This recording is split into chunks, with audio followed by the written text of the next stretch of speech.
You can see we have got a few inputs here, or outputs. So we've got our power there, Ethernet, our HDMI and AV. Moving on round to the side, we have got, if it'll focus, we've got a couple of USBs and what looks like a micro SD card slot. Moving on round now to the bottom of the device, and not a lot to see here, just got a sticker confirming that it's got 4 gig of RAM, 64 gig of space, and it is running Android 9.0. So what we'll do is set that to one side now and take a look at what's inside the box.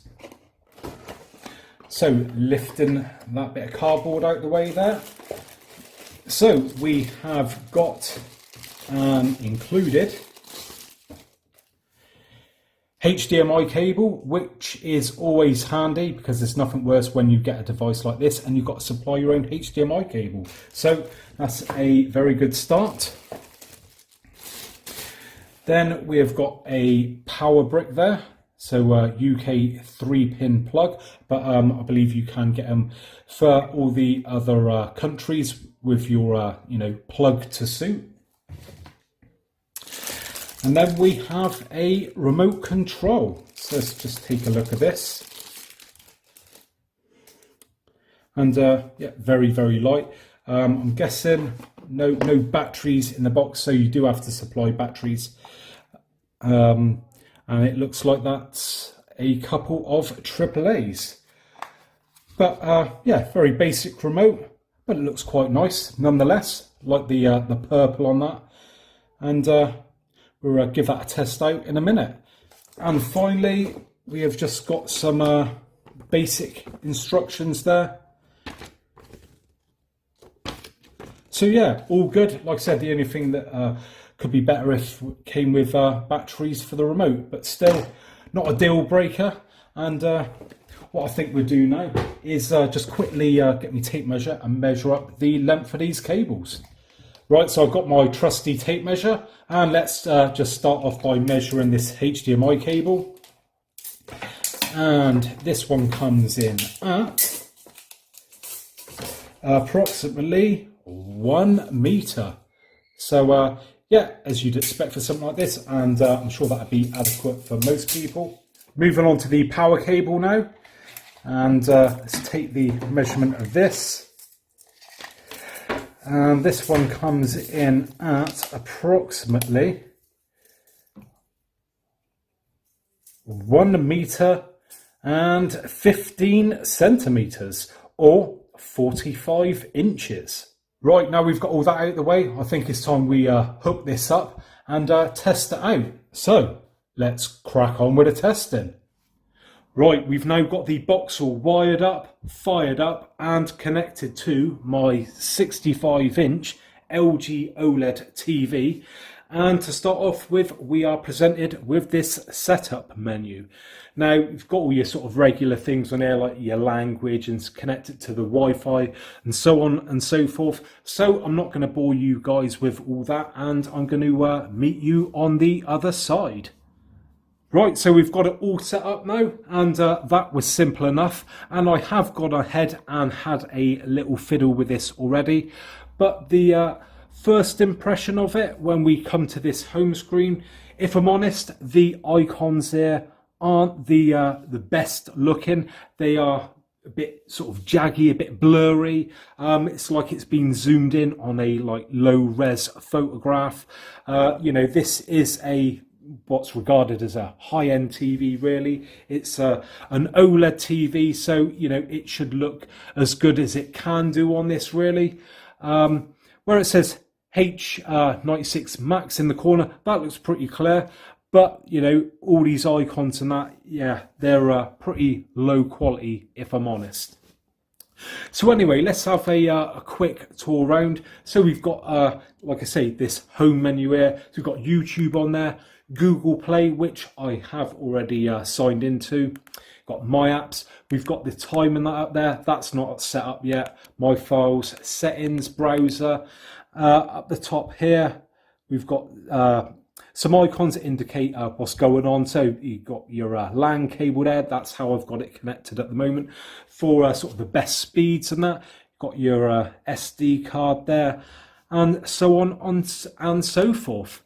So let's move on to the My Apps now. So these are all the pre-installed apps on this box, and as you can see, you've got some of the sort of hardcore favorites there. You've got your Chrome, Google, Netflix, you've got the Play Store, Prime Video. I've just installed that speed test there, which we will fire up in a second. And we will also try out Netflix as well, and give that a spin and see what that's like, along with some footage on YouTube. Now, before we do start any tests, I just want to have a quick look at this remote control. And yeah, it is a bit of a clunker, as you can probably hear. So yeah, very clicky. You know, it's what you'd expect. It's, you know, it's a cheap budget remote control, and you know, you get what you pay for, I suppose. I'm not a fan of sort of buttons that are overly clicky like that, but you know, some people do like those sort of things. Mind you, one thing I will say is, you know, I like I say, the purple on there looks quite nice, and it is a nice rubberized feel to them. So you know, that is a bonus. Right, before we fire up any of these main apps, what we're going to do is run this speed test that I have downloaded. Reason for this is, if when we go to playback Netflix, YouTube, there is any like stuttering, buffering, anything like that, then we can rule in or out the internet connection with it hardwired to the box. So let's fire up this speed test, which I have already run. And as you can see, we are getting a download of 31 and an upload of 18. So with those speeds, we shouldn't really experience any buffering whatsoever. Now, one thing I have noticed is that when I'm trying to run this speed test again on here, for some reason, I'm having problems navigating around the menu again. I've done it fine first time, but I now cannot do that. So not sure what's going on there. But anyway, let's back out of there, and we'll try out something from YouTube. So let's fire that up. And that's gone into there pretty quick. And let's search for some 4K content, which I've already been having a bit of a poke around with. And let's pick one out and fire something up. So what I'm going to do is look for a bit of my own footage that I have shot in 4K HDR, and going through YouTube here, it seems to be yeah, scrolling through fairly good. No real sort of delay in that as I scroll backwards and forwards. But yeah, this is my own piece of footage here. The reason why I'm showing my own footage is so I don't get done for copyright reasons, because let's face it, I'm not going to put in a copyright claim against myself. So hopefully when we fire this up, this should be in 4K HDR, and if it is, we should get a HDR logo up there. So let's press play. And unfortunately, there is no logo. Let's just see what resolution it's playing back in at the moment. And it's saying 1440p. So let's move that up to the 4K and see how it copes. Let's just confirm with my remote control for the TV that it's not HDR. And no, it is not. So we will come back out of that. And yeah, we are getting some severe lag in here,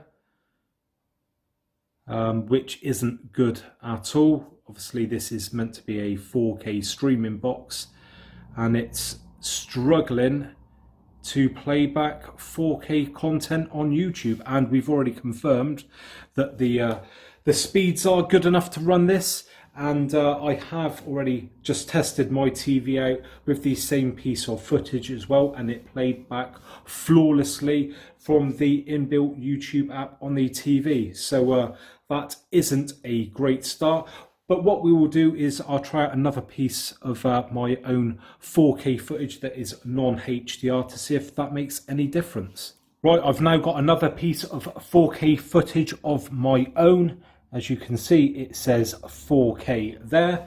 And just to point out that I have been into all the picture options and everything like that, all the settings, and everything is set up as it should be to get the best out of this box. So let's run this video. Right, so that video is now loaded. Let's just fast forward it a little bit here and